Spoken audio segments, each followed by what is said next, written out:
Alors, je vous remercie, Monsieur Kassou. Est-ce que on est bon maintenant du côté des intervenants? Il y a des remarques par rapport à la présentation sur la compensation carbone? En ce qui me concerne, les remarques, je pense que dans le cadre je trouvais extrêmement intéressant que nous ayons les éléments et les données scientifiques qui permettent de documenter ce que nous pensons sur le sujet, parce que, en effet, la question écologique n'est pas c'est une conviction, mais qui est fondée sur une réalité physique, vous l'avez dit dès le départ. Et évidemment, on ne négocie pas avec les émissions de gaz à effet de serre parce qu'eux ne négocient pas avec nous, ils se produisent, voilà, c'est tout. Moi, je pense que sur ce sujet-là, ce que vous nous avez dit va nous permettre d'avoir bien en tête les éléments et les données scientifiques pour mieux entendre ce que va nous dire tout à l'heure l'audition de l'autorité environnementale, parce que ce sera fondé évidemment sur vos propos et sur les éléments extrêmement documentés que vous nous avez communiqués. Voilà, donc moi, je n'ai pas plus de questions que cela par rapport à ce que vous nous avez dit, mais je vois que Anne Stambach a levé sa petite main. Alors, merci, Madame la rapporteure. Je vais poser les questions du président. Mais avant cela, pour une question de précision, euh, de tout ce qu'on a présenté, j'aimerais savoir si au début du dossier de l'A69, qui a commencé bien sûr sous Sarkozy et ça a évolué dans le temps, est-ce qu'à cette époque-là, les scientifiques que vous êtes, vous avez alerté l'État? Est-ce qu'il y a eu des contributions de votre part pour améliorer le projet? Parce qu'aujourd'hui, au moment où le projet est en chantier, c'est vrai, on a besoin d'être éclairé par les scientifiques, mais finalement, si on se base sur la question de comment la science peut mieux aider les projets publics, il faudrait qu'on sache si les scientifiques vont euh, vers le politique ou si le politique va vers les scientifiques pour améliorer ces projets, tout en sachant que quand on parle de sciences, il y a bien sûr des sciences techniques appliquées, des sciences sociales. Donc, il y a toutes sortes de sciences qui peuvent contribuer à l'aménagement du territoire. Donc, est-ce que vous avez quelques éléments sur cet aspect? Et pour les deux questions de Jean Terlier, il voudrait savoir que parallèlement à vos travaux universitaires, vous avez engagé contre l'autoroute A69. Or, ce projet, devenu un chantier, a constamment reçu l'appui des élus locaux. Ceux qui le soutiennent sont constamment élus et réélus aux élections locales et nationales, qu'il s'agisse de la mairie des Castres et des communes formant la communauté d'Aglo, du département où il est élu, jusqu'à... Donc, il voudrait savoir jusqu'à quand, enfin, jusqu'à quel point l'argument scientifique s'oppose au suffrage universel. Et la deuxième question porte sur les émissions à effet de serre, qui est un argument avancé par les opposants à l'autoroute. Mais le recours croissant aux véhicules hybrides et électriques, je pense que monsieur, je cherche son nom, voilà, monsieur Bigot avait parlé de cet aspect. Donc, il voudrait savoir si effectivement l'existence des véhicules électriques et hybrides ne va pas, à échéance de 10 ans, aider à résoudre la question des émissions de CO2, puisque, il faut le rappeler aussi, la réglementation européenne a prévu que la vente des véhicules thermiques neufs doit prendre fin en 2035 avec un objectif de neutralité carbone en 2050. Donc voilà les deux questions de M. Jean Perlier.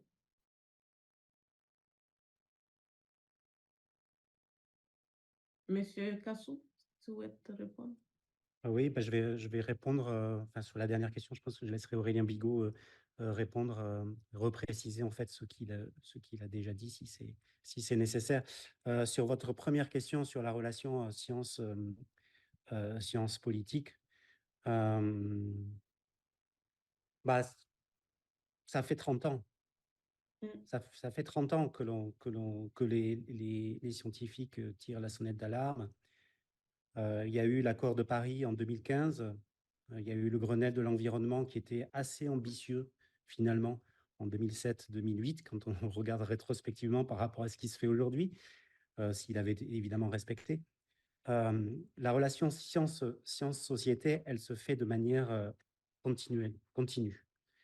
Et je pense qu'aujourd'hui, l'argument de dire on ne savait pas en 2007 est faux.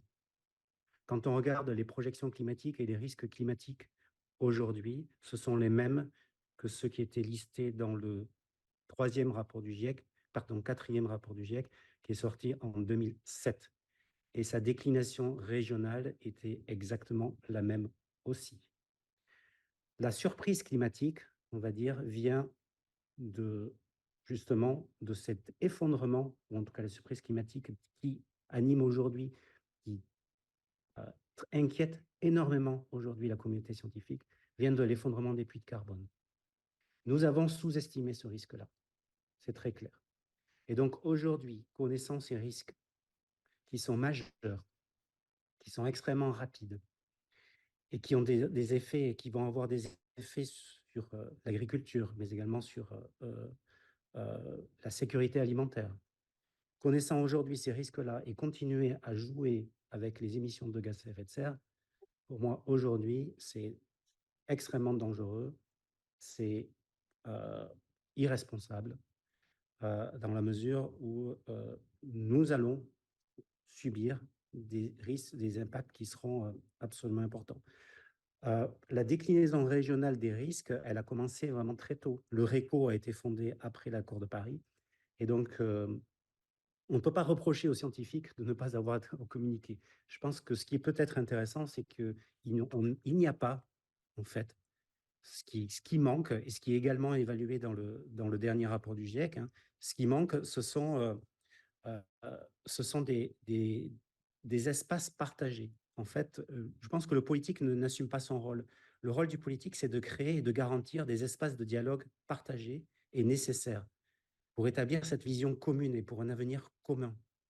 Et en fait, il n'y a pas aujourd'hui d'espace partagé de ce type, et ça serait intéressant de le mettre en place pour l'avenir. Et cet espace partagé, elle doit se décliner de quelle façon? Parce qu'aujourd'hui, par exemple, il y a le GIEC qui émet des rapports et qui est en direction des pouvoirs publics.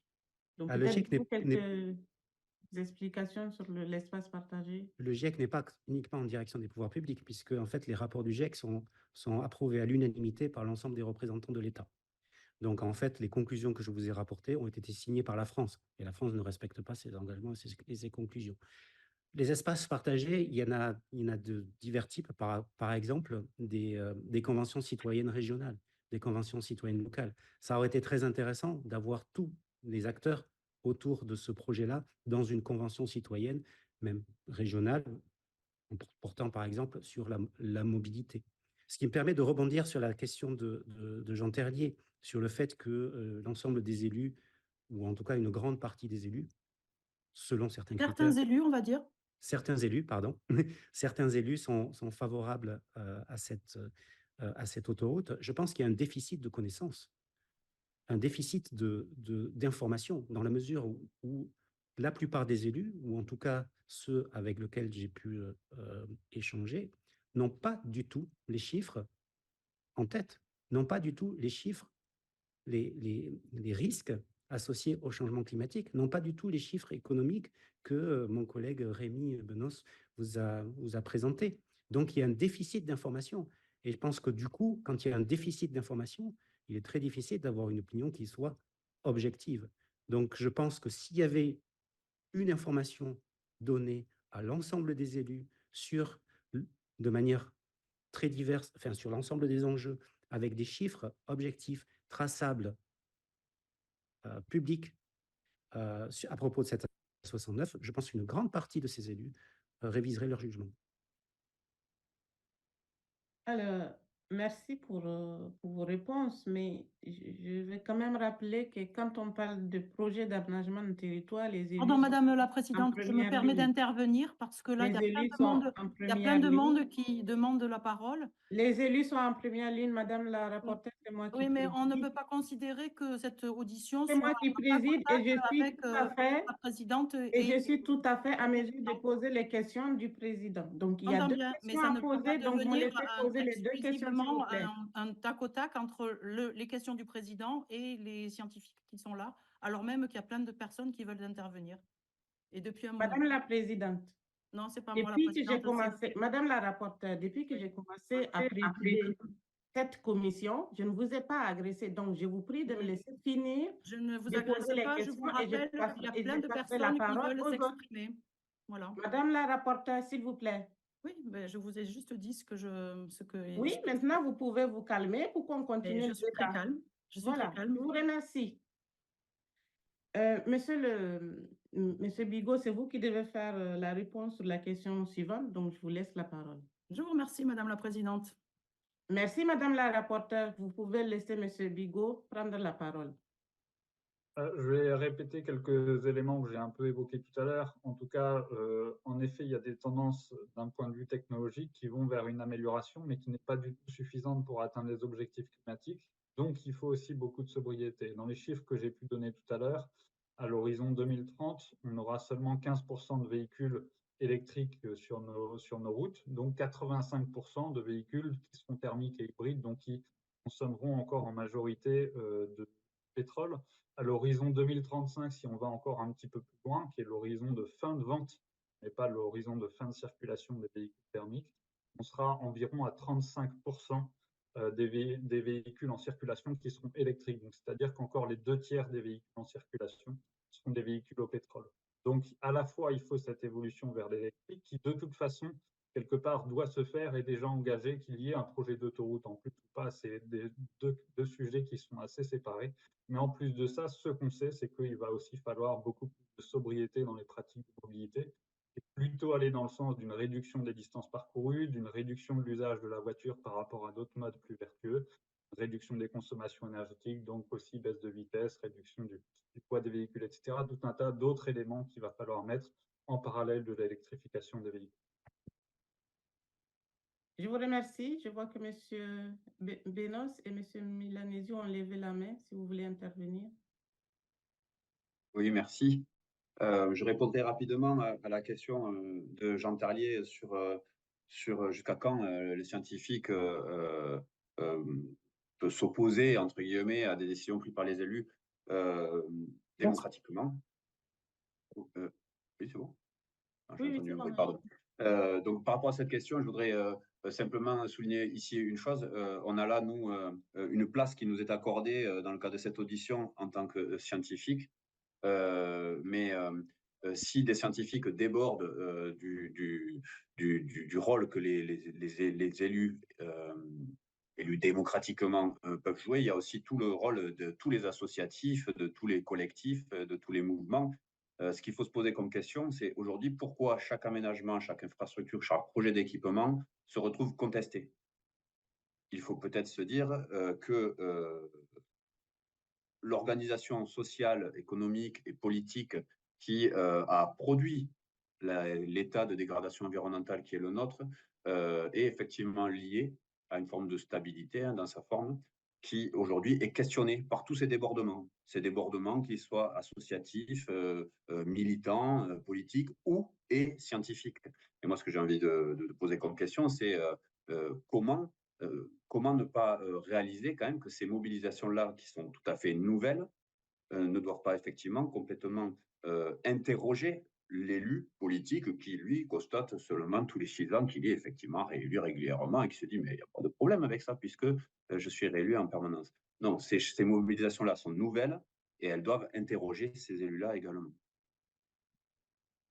Merci, M. Benos. M. Milanesi. Oui, je voudrais aller dans le sens de Rémi Bénos, mais très rapidement pour continuer là-dessus. J'ai pas très bien compris en fait l'idée d'opposer la légitimité scientifique à la légitimité démocratique, qui est le sens de la question de Monsieur Terlier. Il y a une différence, c'est que nous, la science ne se joue pas à la majorité en fait. C'est-à-dire qu'il pourrait y avoir 100% de Tarnais ou d'élus qui seraient favorables à l'autoroute et penseraient que le réchauffement climatique n'est pas un problème. Pour autant, la science continuerait à le dire. Donc, voilà, il y a une opposition là dont je ne comprends pas tellement le sens. Et pour répondre à votre question sur savoir, il y a 20 ans, comment serait prononcé, je voudrais poursuivre ces projets depuis très très longtemps. Je voudrais rappeler que ce sujet donc, était déjà, la contestation par les scientifiques des autoroutes existait déjà il y a une vingtaine d'années, à tel point que, enfin en tout cas, il y a la contestation sociale aussi hein, de l'utilité de ces projets. Lors du Grenelle de l'environnement, dont a parlé M. Cassou tout à l'heure, qui était organisé et orchestré par M. Borloo. M. Borloo a annoncé dans des médias, alors que ça ne s'est pas traduit par malheureusement des décisions publiques, mais que, pour le citer de mémoire, nous n'augmenterons plus la capacité routière du pays. Donc ça, c'est une phrase de 2007, hein, de ministre d'État à l'époque, un ministre de l'Environnement, ministre d'État, qui pose la question routière et l'augmentation autoroutière comme un enjeu déjà extrêmement important dans le cas du Grenelle de l'environnement. Donc c'est pas du tout une question nouvelle. C'était pour répondre là-dessus, c'est-à-dire que quand on suit ces sujets, ça fait déjà au moins 20 ans qu'il y a une contestation assez large en fait de la pertinence en fait d'augmenter la capacité routière dans notre pays qui est déjà très très très très richement doté si on regarde si on fait les comparaisons internationales. Merci à vous, M. Milanesi. Donc, je passe la parole à Madame